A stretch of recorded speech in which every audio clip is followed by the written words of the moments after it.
আসসালামু আলাইকুম। আমরা চলে এসেছি সারা স্মার্ট কোচিং সেন্টারে। আজকে আলোচনা করব নবম শ্রেণীর চতুর্থ যে অধ্যায় দ্রাব্যতা। এই দ্রাব্যতার উপরে আমরা যে জলে তেল বা তেলে জল যে মিশ্রণ হবে না, এটা একটা ছোট্ট একটা পরীক্ষার দ্বারা আমরা এটা দেখাবো। তো তার জন্য যেটা আপনারা দেখতে পাচ্ছেন যে একটা গ্লাস, কাচের গ্লাস নিয়েছি, জল নিয়েছি, খাবার জল। এই জলটা আমরা দিয়ে দিলাম। এই জল দেখতেই পাচ্ছেন যে জলটা ঢালা হলো। এই জলটা ঢালার পরে আমি সরিষার তেল নিয়েছি।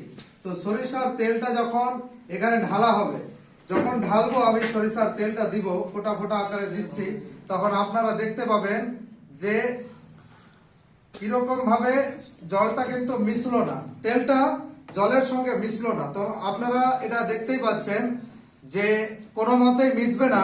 আচ্ছা তুমি আসো নাও।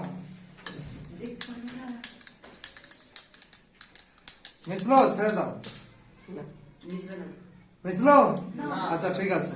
এটা আমি তেলে জল আর জলে তেল যেটাই করা হয় না কেন, এটা কিন্তু মিশলো না, কিন্তু আমি এটাকে মেশাবো। সবাই দেখতে পাচ্ছ? Are you ready? ঠিক আছে। এবার আমি এর মধ্যে কিছু আমি এটা নিয়েছি সব, একটা স্যাভলন, এটা হ্যান্ড ওয়াশ, জানো তোমরা এটা হচ্ছে ডিটারজেন্টের কাজ করে। তো এটা কিছুটা পরিমাণে আমি এখানে দিয়ে দিচ্ছি। তোমরা দেখতে পেলে যে যখন দিয়ে দিলাম, এবার কি করব যে দেওয়ার পরে কিন্তু যখন এটা যখন মিশিয়ে দেওয়া হলো না কেন, তখন দেখবে যে তেলটা মিশে যাচ্ছে। তোমরা দেখতে পাবে যে তেলটা পুরোপুরি ভাবে কিন্তু জলে মিশে গেল। দেখতে পাচ্ছ?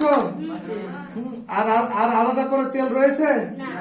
তেল রয়নি, আলাদা করে রয়নি, সুতরাং এটা মিশে গেল।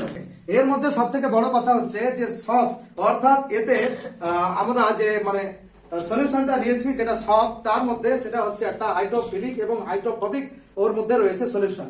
তো হাইড্রোফিলিক যেটা রয়েছে এটা হচ্ছে হেড, মানে মাথার অংশটা, এর মানে এর যে আমি যে রয়েছে যে সফটটা, সেই সফের আমরা স্ট্রাকচারটা নিয়েছি। এই স্ট্রাকচারটা তোমরা সবাই দেখতে পাচ্ছ, যে স্ট্রাকচারটা দেখতে পাচ্ছ। তো এই যে স্ট্রাকচার, এই স্ট্রাকচারের উপরেরটা হয়েছে এটা হচ্ছে হেড, অর্থাৎ মাথা। তো মাথার হেডটা যেটা রয়েছে এটা হচ্ছে জলে দ্রাব্য, মানে এ কিন্তু জলে প্রচুর দ্রবীভূত হয়, আর এ হচ্ছে তেলে।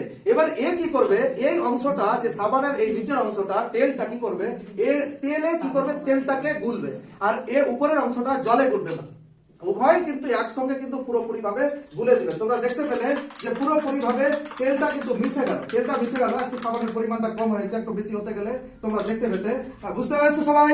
তাহলে আমরা এখান থেকে বুঝতে পারলাম যে সাবানের কাজটা ডিটারজেন্ট, জল এবং তেলকে পুরোপুরি ভাবে মিশে দেয়। বুঝতে পারছো সবাই?